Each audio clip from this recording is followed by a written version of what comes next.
할렐루야. 오늘도 함께 예배하는 사랑하는 모든 가족들에게 하나님의 은혜와 능력과 평강, 복에 복이 넘치기를 주님의 이름으로 축원합니다. 지난주 일에 큰 용사 사사 기드온에 관한 주제로 말씀을 증거했습니다. 사사는 이스라엘의 중앙 집권적인 왕정 체제가 성립되기 전까지 하나님을 대리하여 백성을 이끌었습니다. 우리말로 번역된 사사의 원어적인 의미는 재판관입니다. 그러나 당시 사사의 역할은 사법적인 역할뿐만 아니라 종교와 정치, 그리고 전쟁이 일어났을 때에 군사를 이끌고 나라를 구원해내는 장수이기도 했습니다. 우리에게 기드온 하면 군사 300명을 데리고 미디안 연합군 13만 5천 명을 격퇴한 여호수아나 다윗과 필적할 영웅적인 장수의 이미지로 각인이 되어 있습니다. 그러나 내막을 들여다보면 꼭 그렇지만은 않습니다.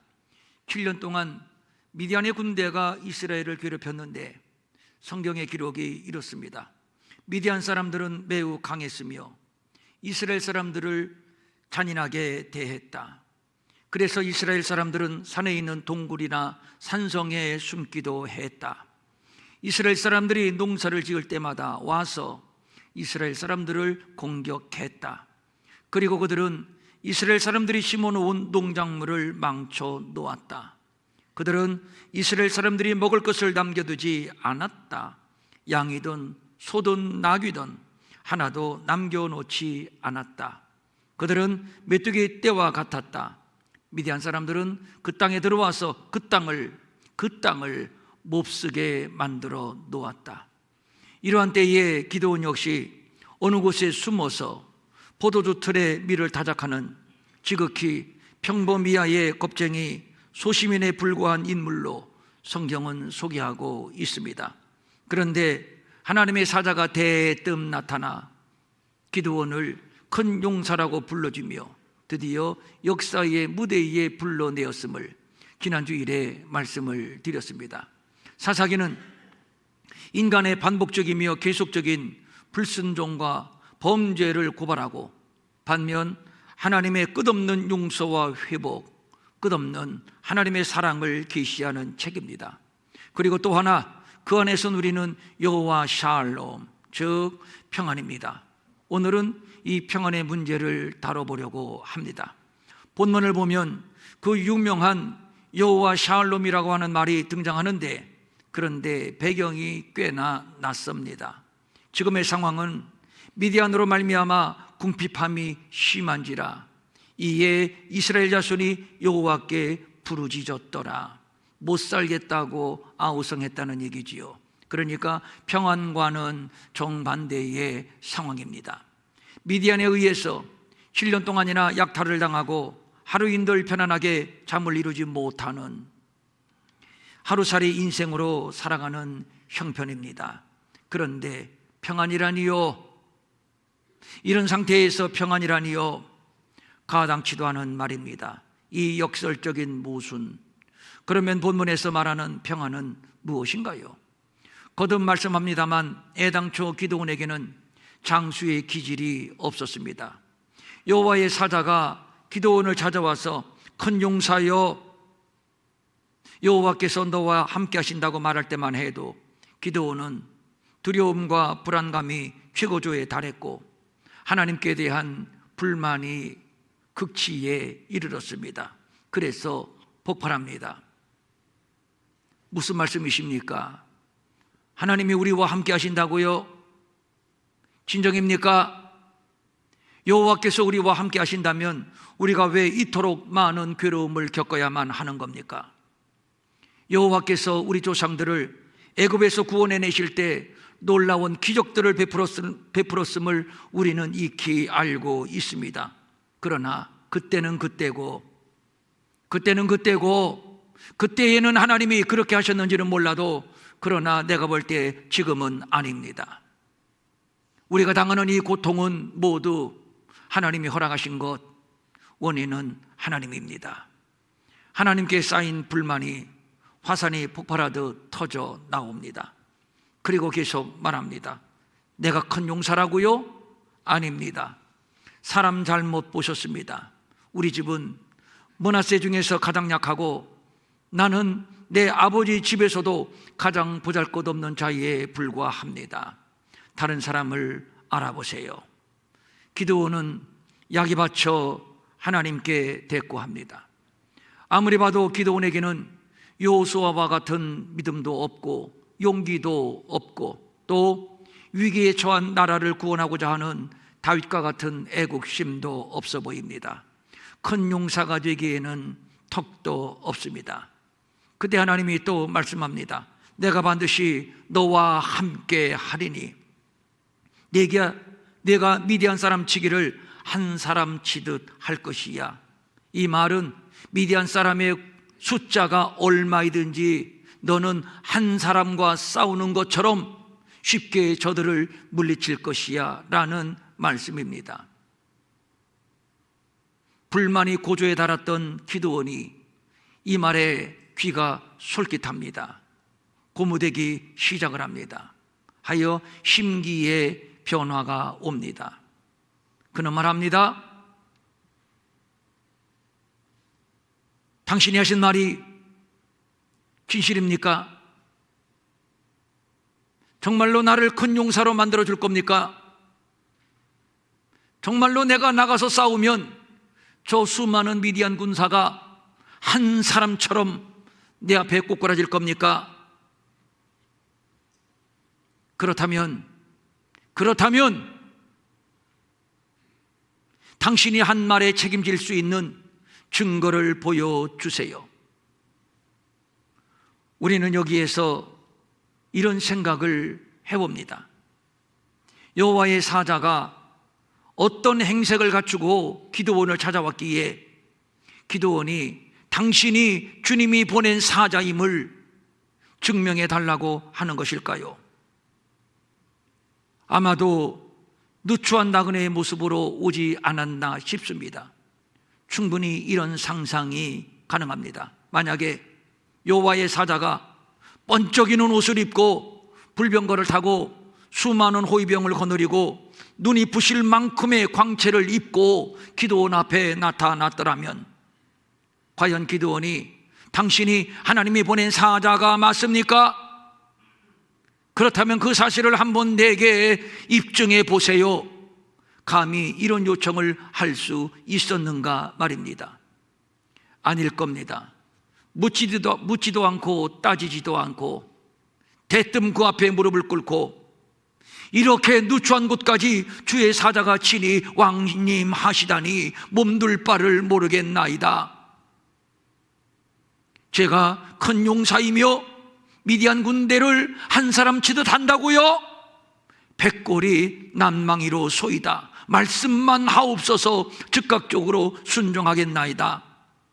하지 않았겠습니까? 당연히 그랬을 겁니다.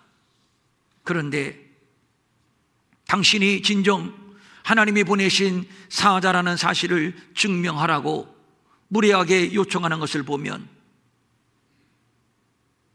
신뢰할 수 없는 남루한 수준이었을 겁니다. 예수님이 탄생하셨을 때 유대인들이 아니 온 인류가 예수님을 메시아로 영접하지 않았습니다. 이유는 예루살렘의 화려한 왕궁에서 왕족의 혈통으로 오지 않았기 때문입니다. 메시아라면, 진정 저 예수가 메시아라면 결혼도 하지 않은 처녀의 몸을 빌려서 마국간에 오실 리 없고 목수의 아들일 리도 없습니다. 어리석은 어림도 없는 일입니다. 하나님의 아들 메시아가 그런 천한 신분으로 오실 리 만무입니다. 그래서 나다나엘은 이런 말을 했습니다. 나사렛에서 무슨 선한 것이 날 수 있겠느냐? 나다나엘뿐만 아닙니다. 유대 전체가 그랬습니다. 이는 요셉의 아들 예수가 아니냐? 그 부모를 우리가 아는데 자기가 지금 어찌하여 하늘에서 내려왔다고 하느냐? 뻥치는구나. 거짓말하는구나. 웃기지 말라는 얘기입니다. 메시아는커녕 웃음과 조롱거리, 그래서 예수에게 덮어 씌운 죄목이 신성모독죄입니다. 그렇다면 오늘 우리는 안 그런가요? 돈 많은 부자 하나님, 천하를 호령하는 권력자 하나님, 그래서 산타크로스처럼 돈 보따리, 선물 보따리 메고 오시는 하나님을 기대합니다. 아니면 백마를 타고 천하를 호령하는 하나님, 그리고 그 백마 위에 나도 올라타 있습니다. 나도 덩달아 환영받고 나도 덩달아 세상을 호령합니다. 생각만 해도 신나는 일입니다. 이렇다면 예수 믿을 만하지요. 그래서 제자들도 예수님을 유대인의 왕위로 올리고 덩달아 자신들도 예수님의 우편 아니면 좌편에 앉아 세상을 지배하고 호령할 환상을 가졌던 겁니다. 엘리야의 경우입니다.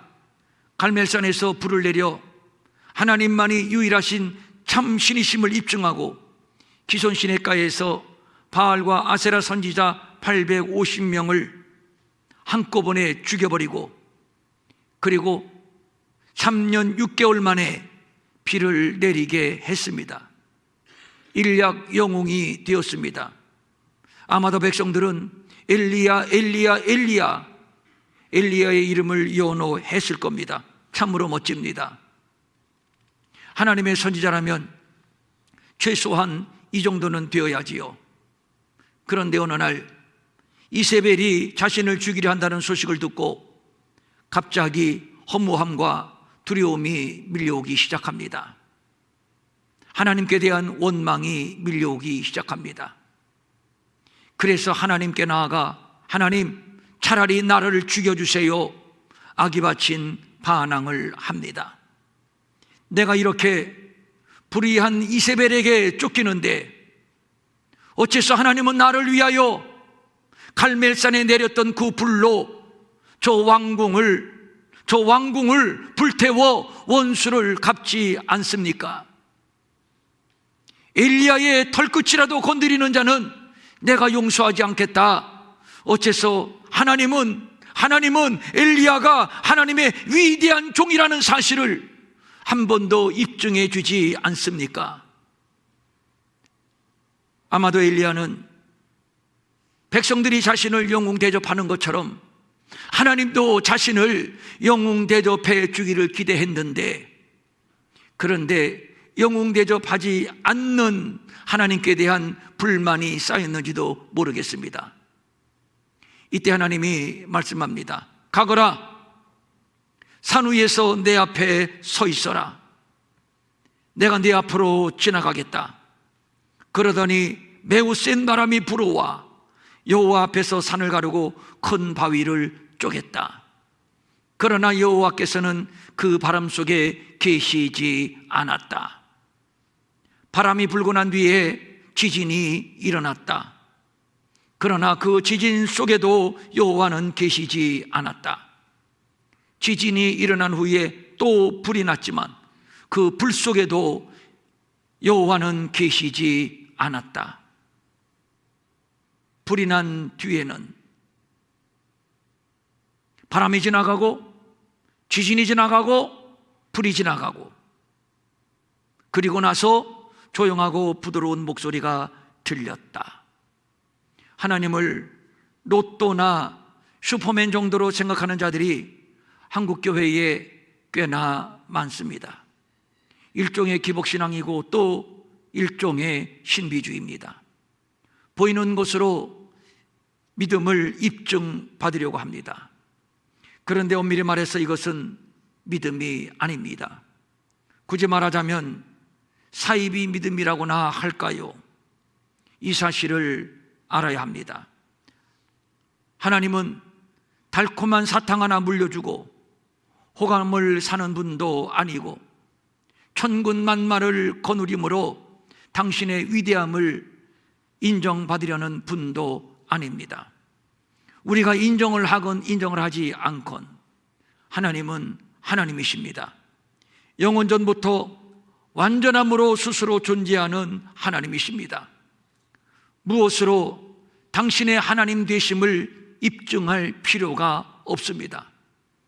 우주와 만물이 하나님께로부터 나왔고 그 만물이 지금도 하나님을 찬양합니다.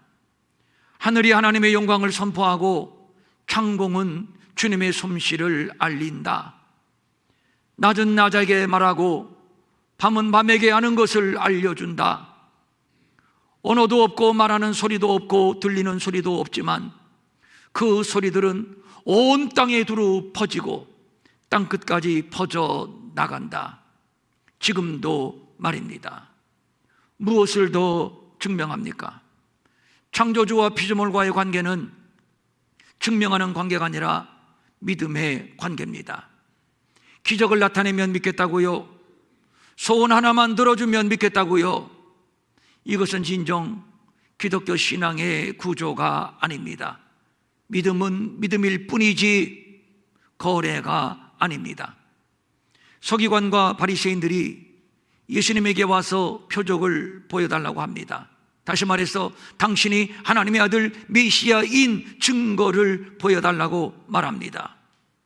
그때에 예수님이 하신 말씀이 악하고 음란한 세대가 표적을 구하나 증거를 구하나 나는 선지자 요나의 표적밖에는 보일 표적이 없느니라.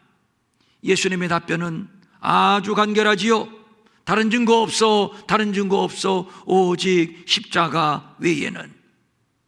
예수님이 십자가에 달리셨을 때 대제사장들, 서기관들, 장로들이 합동으로 예수님을 조롱합니다.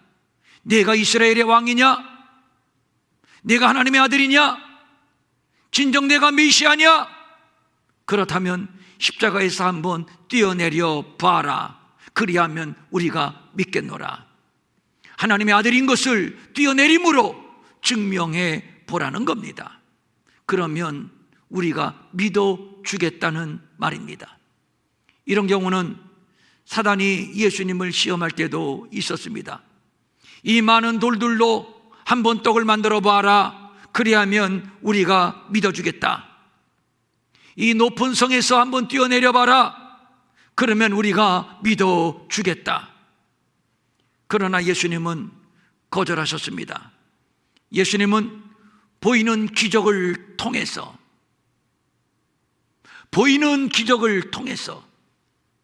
자신의 메시아 되심을 입증하는 분이 아닙니다. 이것은 기독교 신앙의 암적인 신비주의입니다. 그러나 인간은 자꾸 보여달라고 합니다. 들려달라고 합니다. 손에 쥐어달라고 합니다. 그러면 믿겠답니다. 아니, 솔직히 말해서 믿어주겠다는 것입니다. 선심을 쓰겠다는 것입니다. 웃기는 얘기입니다.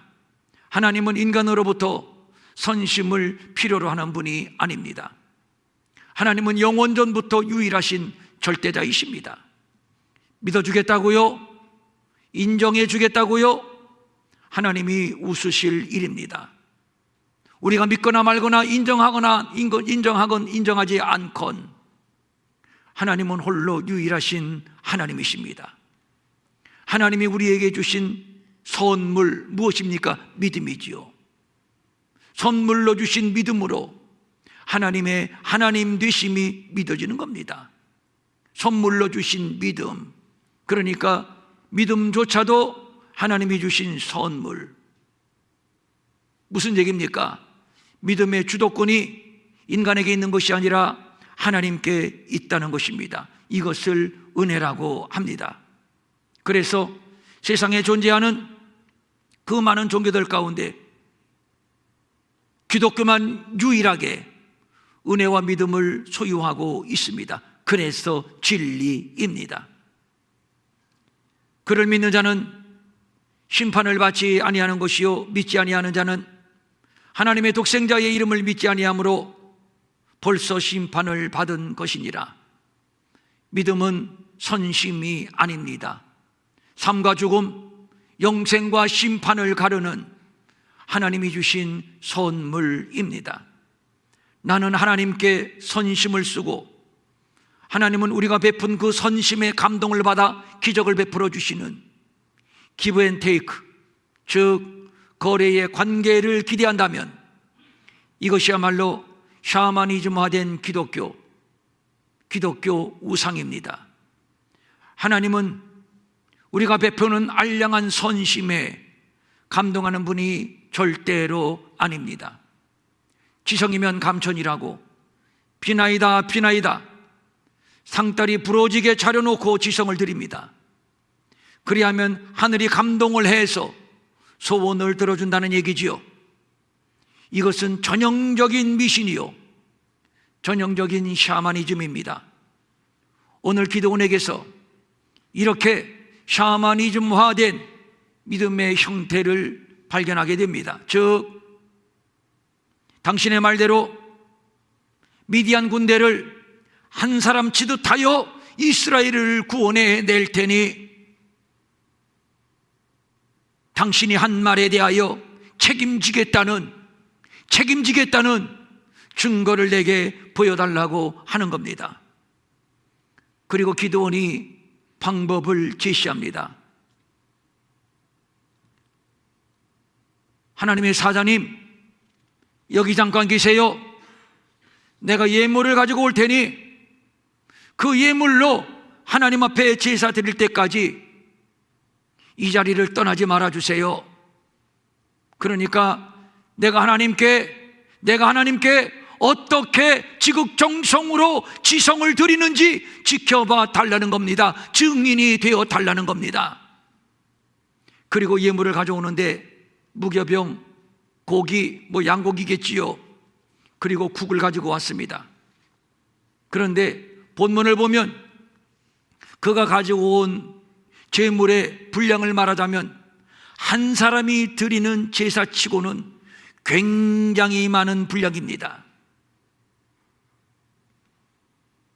그러니까 기드온은 상다리가 부러지는 지성을 드림으로 하나님을 감동시켜 하나님이 하신 말씀을 확증받으려 하는 것입니다. 위선적인 종교 행위를 통해서 하나님이 말씀하신 바대로 나를 큰 용사로 만들어 달라는 일종의 거래입니다. 완전 샤머니즘, 완전 인본주의입니다. 그래서 여호와의 사자에게 내가 못 떨어지게 제사 드리는 것을 떠나지 말고 이곳에서 지켜봐 달라고 지금 붙들어 놓고 있는 겁니다. 헌금을 많이 드리고 화려한 시설과 시스템을 가지고 웅장하고 현란하게 연출되는 예배, 주머니를 박박 긁어서 풍성하게 드리는 헌금, 몸이 부서지라 충성하고 몸이 부서지라 봉사를 하는 봉사를 통해서 하나님을 감동시키려는 지극히 샤머니즘적인 종교 습관에 물들어 있는 오늘 우리들의 모습이 본문의 기도원을 통해서 오버랩이 됩니다. 이 정도면 하나님이 감동하시겠지. 그러면서 기도원은 이미 13만 5천이나 되는 미디안 연합군을 한 사람 쳐 죽이듯 그렇게 쳐 죽이는 장면을 머릿속에 상상하고 있었는지도 모르겠습니다. 그는 이미 상상 속에 영웅이 되어 있었는지도 모르겠습니다. 물론 훈장도 덕지덕지 달고 말입니다. 이러한 기드온에게 여호와의 사자가 반응을 합니다. 그때 여호와의 사자의 손에는 지팡이 하나가 들려 있었는데, 그런데 이 지팡이가 기드온의 지팡이인지 아니면 여호와의 사자가 올 때 가지고 왔는지 그것은 알 수 없지만 하여간에 지팡이를 들고 있었습니다. 그리고 그 지팡이 끝을 기드온이 차려놓은 제물에 갖다 대었습니다. 그랬더니 놀랍게도 기적이 일어났습니다. 바위에서 불이 나와 재물을 태워버린 겁니다. 하나님께서 모세를 부르실 때와 비슷합니다. 40년 동안 광야에서 처가살이하면서 양이나 치는 살인자, 도망자, 실패자 모세. 그는 지팡이 하나에 자신을 지탱하며 살아가는 광야에 버려진 인생이었습니다. 하나님이 부르실 때에 나는 이미 늙었습니다. 나는 말이 어눌합니다. 나는 이스라엘을 구원할 능력이 없습니다. 국구사양을 했습니다. 자신의 처지를 알았기 때문입니다. 모세, 그는 광야에 버려진 인생이었습니다. 광야에 버려진 지팡이였습니다.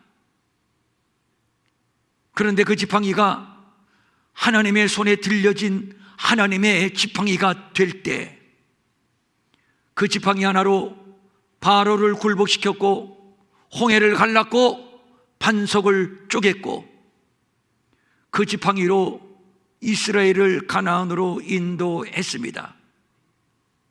지금 여호와의 사자 손에 들려진 지팡이, 알고 보니 이 지팡이는 기드온입니다. 므낫세 집안에서도 가장 약한 가문, 그 중에서도 가장 작은 기드온, 겁을 먹고 도망가서 포도주 틀에 밀을 타작하는 겁쟁이. 지팡이는 지팡이일 뿐 볼품없는 기드온일 뿐입니다. 큰 용사라고요? 턱도 없는 일입니다. 가당치도 않습니다. 그런데 그 지팡이가 하나님의 손에 들려질 때 불이 나옵니다. 재물을 태웁니다. 불은 하나님의 능력이고 하나님의 영광을 상징합니다. 여호와의 사자가 그 지팡이 끝을 재물에 대었더니 불이 나와서 재물을 태웠다. 그런데 우리가 여기에서 눈여겨볼 것이 있습니다. 눈여겨볼 것이 있습니다. 불이 나왔는데 어디에서 나왔나요? 불이 바위에서 나와 고기와 무교병을 살렸더라. 불이 지팡이에서 나온 것이 아니라 바위에서 나왔습니다. 그러면 지팡이가 한 일은 무엇인가요? 재물에 갖다 댄 것 뿐입니다. 재물을 가리킨 것 뿐입니다. 갖다 대었을 뿐인데, 가리켰을 뿐인데, 그런데 바위에서 불이 나왔습니다.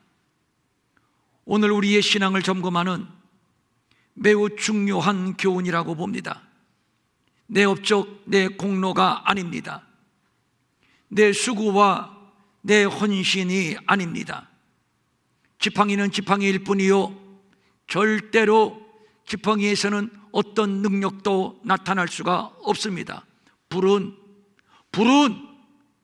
바위, 즉 반석에서 나오는 겁니다. 성경에서 반석은 예수 그리스도이십니다. 다만 우리는 반석을 가리키는 지팡이밖에는 아무것도 아닙니다. 우리는 무익한 종이라 우리가 하여야 할 일을 한 것뿐이라. 여기에서 무익한 종은 가치 없는 종이라는 뜻입니다. 지금 기드온은 너는 큰 용사야, 너는 위대한 용사를 한 사람 치듯 할 것이야, 이 말에 흥분되고 잔뜩 고무가 되었나 봅니다. 큰 용사라고요? 저 13만 5천이나 되는 미디안 군대를 한 사람 치듯 한다고요? 제가요?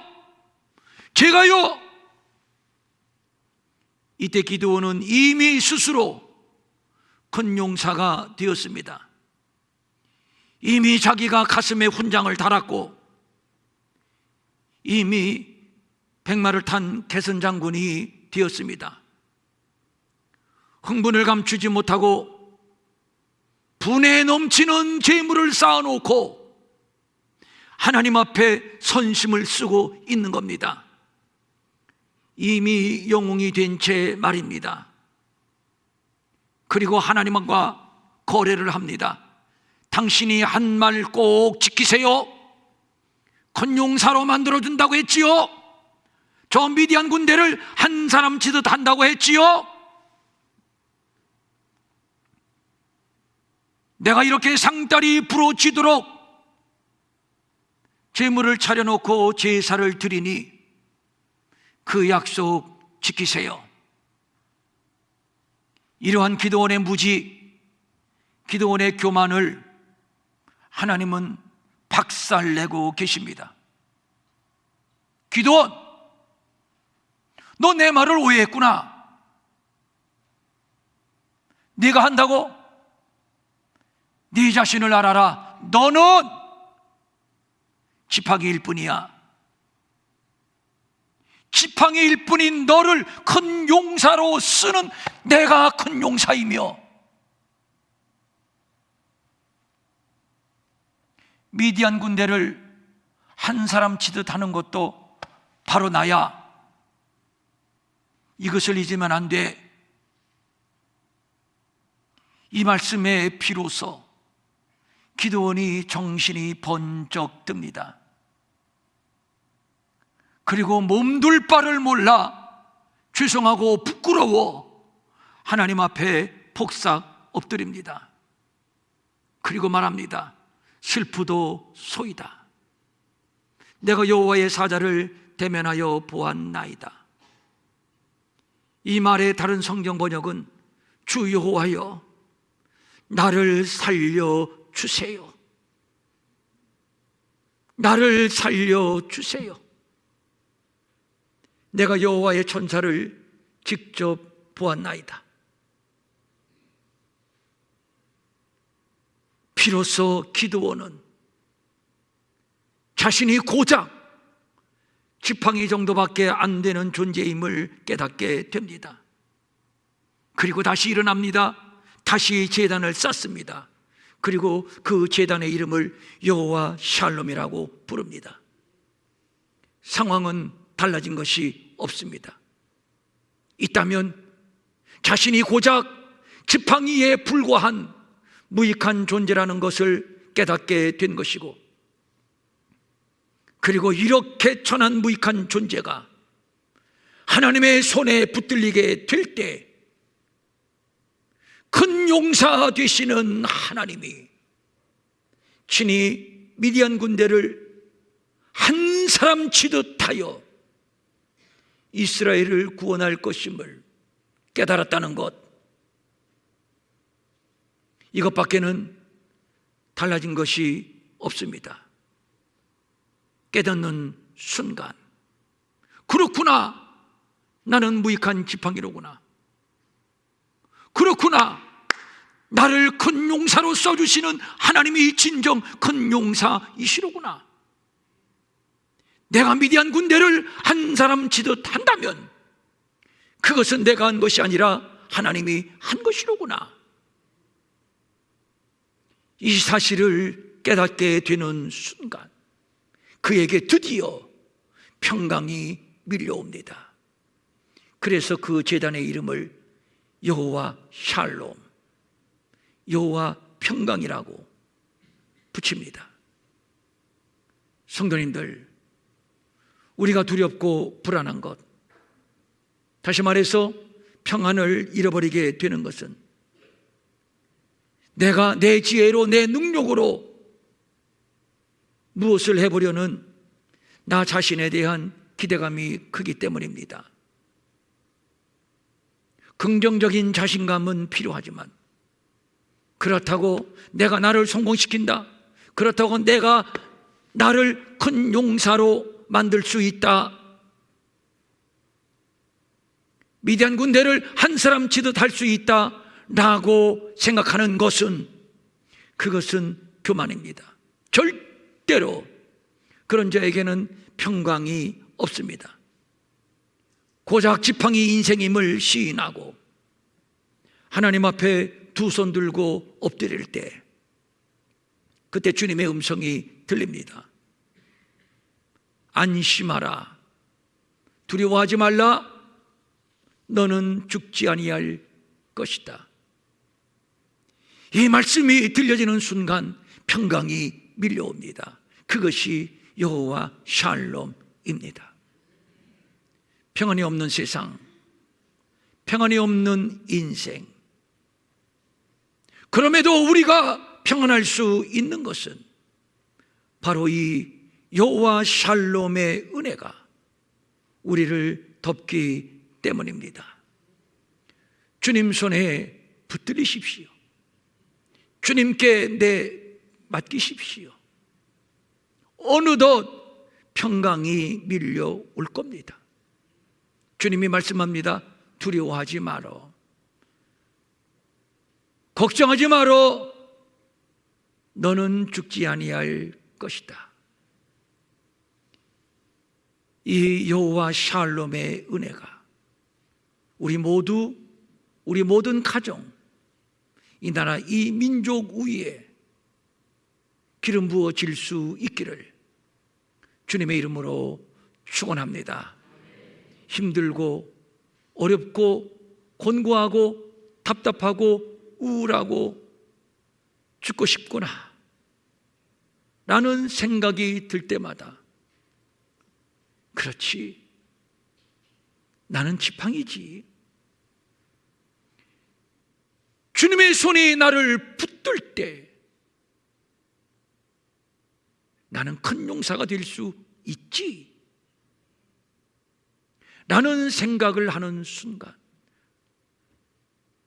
안심해, 너는 죽지 않아. 주님의 음성이 들려올 것이고, 그 주님의 음성이 들려지는 순간 무엇이라고요? 여호와 샬롬.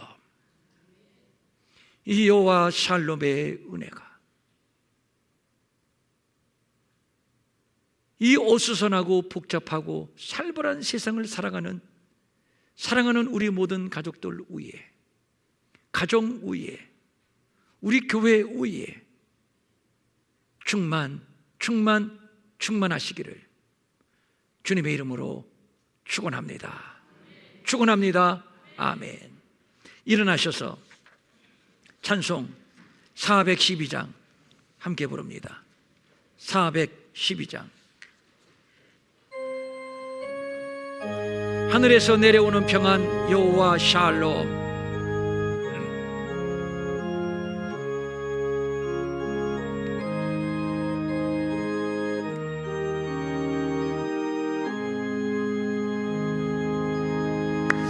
내 영혼에 그렇게 깊은 데서 맑은 거락이 울려나네. 하늘 법조가 언제나 흘러나와 내 영혼을 고이사. 아멘.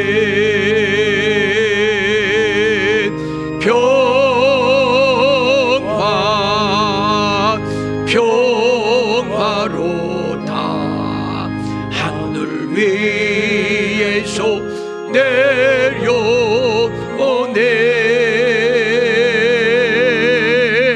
그 사랑의 물결이 영원토록 내 영혼을 덮어소서.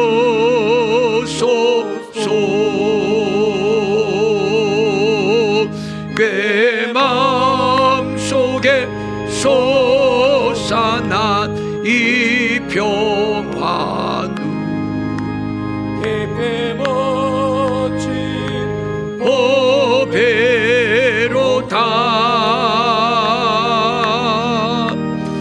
나의 보화를 캐내어 가져갈 자 그 너무도 없으리라.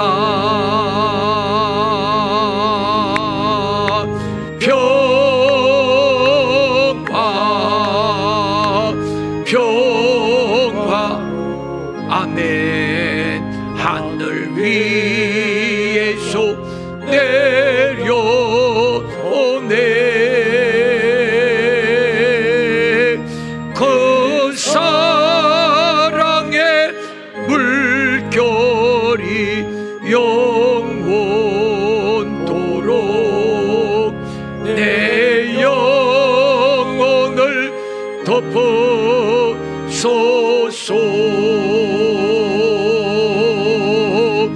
이 영혼의 평화가 넘쳐나무 주의 큰 복을 받음이라. 내가 주야로 주님과 함께 있어 내 영혼이 편리시. 아멘.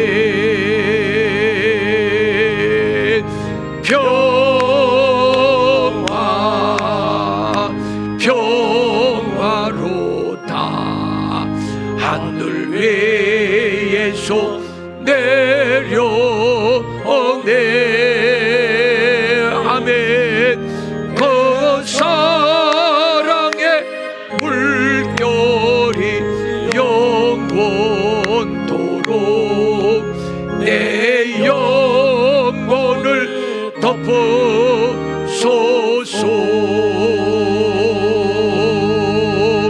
이 땅 위에 험한 길 가는 동안 참된 평화가 어디 있나.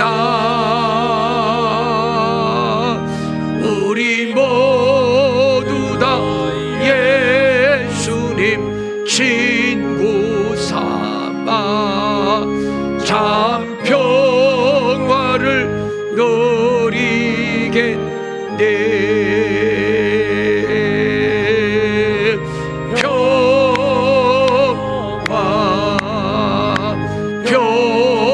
평화로다.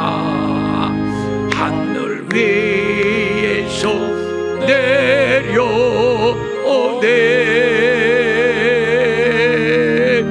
그 평화의 물결이 영원토록 내 영혼을 덮어소서.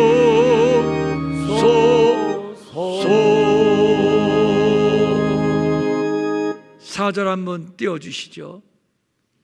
다리 아프신 분들은 앉으세요.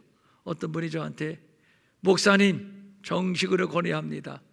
너무 뭔가 했어요. 그거 설교 마치고 찬송할 때 앉아서 하면 안 됩니까? 그래서 짧게 하면 안 됩니까? 아주 젊은 등치는 이만한 분이 여기 어디 있어요? 그래서 앉지 그래요. 그러면 아니 이 젊은 나이에 내가 앉기도 뭐하고 여기 어디 있어요? 앉으실 분 앉으세요. 괜찮아요. 4절 이 땅 위에 험한 길 가는 동안 누군가 지금 굉장히 궁금하죠? 안 가르쳐줘. 이 땅 위에 험한 길 가는 동안 참된 평화는 없다. 다만 우리 모두가 예수를 친구 삼아 참 평화를 누리겠네. 주님 안에 평강이 있습니다. 그렇게 믿으시면 한 번 더 아멘. 우리 교회 아멘 소리가 적다고 지난주일 오후 예배에 헌신 예배에 오신 강산 목사님한테 아주 크게 지적을 당했습니다. 그랬더니 또 어느 집사님은 목사님 우리가 아멘을 크게 하는데 여기서 안 들릴 뿐이래. 회장님이 이 땅 위에 험한 길 사는 동안 참된 평화가 어디 있나? 우리 모두 다 예수님, 왜 안 띄워주세요? 우리 모두 다 예수님 어떻게 하고 구주 친구 삼아 참 평화를 누리겠네. 아무리 다리가 아파도 앉을 분은 앉고 4절 한 번 더 부르겠습니다.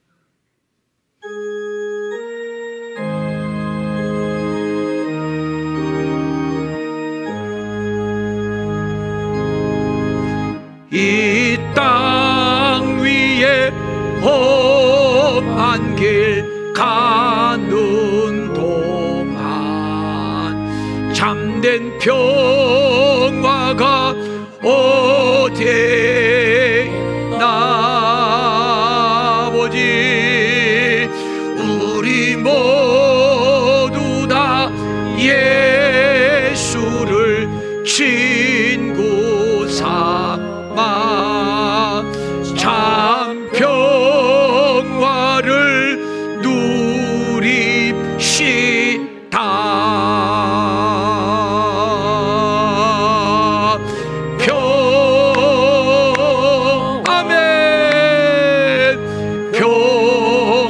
평화로다.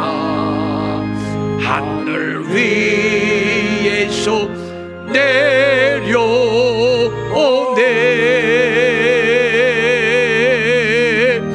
그 평화의 물결이 영원토록 내 영혼을 덮으소서.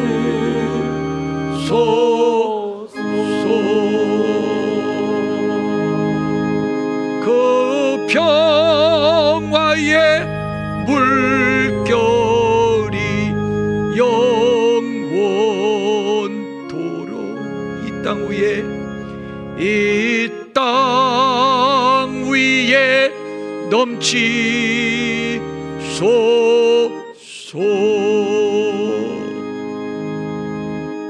나라가 왜 이렇게 소란하고 시끄럽고 불안한지 아세요? 다 저 잘났다고 해서 그래. 내가 뭘 해보겠다고.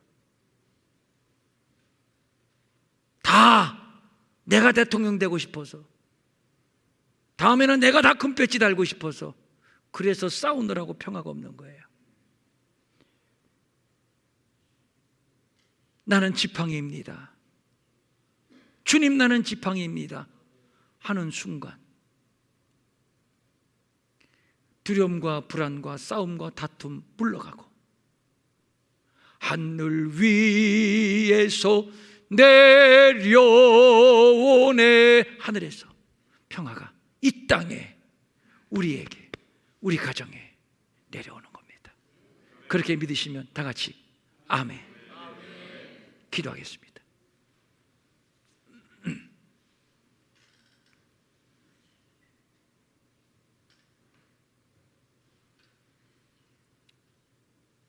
아버지, 상다리가 부러지도록 차려놓으면,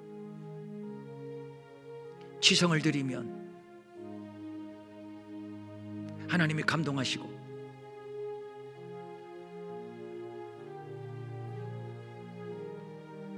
복에 복을 더 우리에게 주실 것이라고 믿는 이 미신적인 신앙이 지금 한국교회를 덮고 있습니다.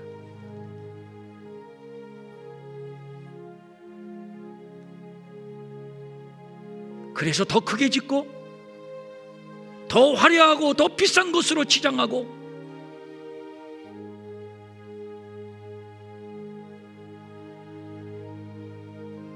모든 사람이 감탄할 만한 프로그램을 개발하고, 모여서 북적북적대면 하나님도 감동하시겠지, 하나님도 우리의 예배를 받으시겠지.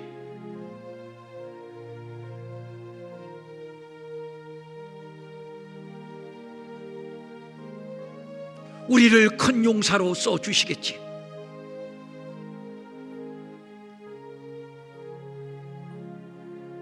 오늘도 우리는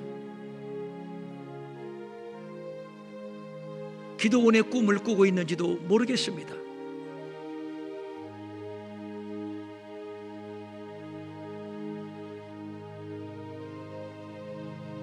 우리가 이 망상, 이 꿈을 버리지 아니하는 한 절대로 주 안에서 평강을 누릴 수 없으니,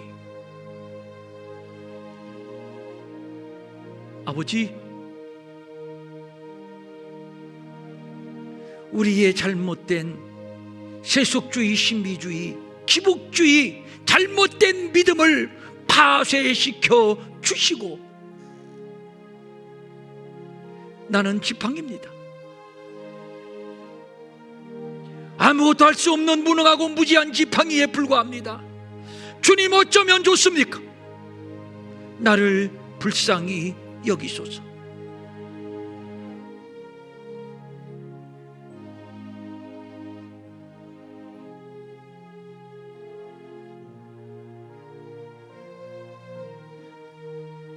오늘도 겸손히 하나님 앞에 나아가 무릎을 꿇고 하나님의 긍휼을 구하는 자들이 되게 하옵소서. 그때 비로소 큰 용사의 능력이 우리에게 나타나며 하나님이 우리를 혼란과 위기 속에서 건지실 줄로 믿사옵나니,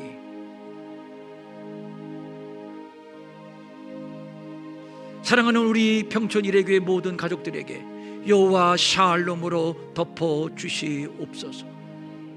여호와 샬롬으로 덮어 주시옵소서. 간절한 소망을 가지고 각종 예물 주님 앞에 올립니다. 주일헌금, 주정헌금, 11조, 감사헌금, 선교헌금, 장학헌금, 구제헌금, 기타 여러 기도 제목을 적어서 올려드린 헌금들 뿐만 아니라 찬양대, 교사, 안내, 이 모양 저 모양으로 섬기는 숨은 종들 있습니다. 하늘의 복과 땅의 복을 주시되 특별히 여호와 샬롬으로, 여호와 샬롬으로 기름 부어 주시옵소서. 그래서 이 깜깜한 세상 살아가면서 하늘 위에서 내려오는 평강으로 늘 노래하게 하옵소서. 병든 자를 치료하시고 가난한 자를 주님 가난의 결박을 풀어주시고 우리를 자유케 하옵소서. 직접 와서 드리거나 인터넷으로 드리거나 받으신 줄로 믿사옵나니, 주님, 마음은 원하지만 가진 것이 없어서 드리지 못해 민망히 여기는 성도들이 있습니다. 위로해 주옵소서. 아니야, 괜찮아, 나는 이미 너를 받았어. 그들에게도 주님 여호와 샬롬으로 덮어 주시옵소서.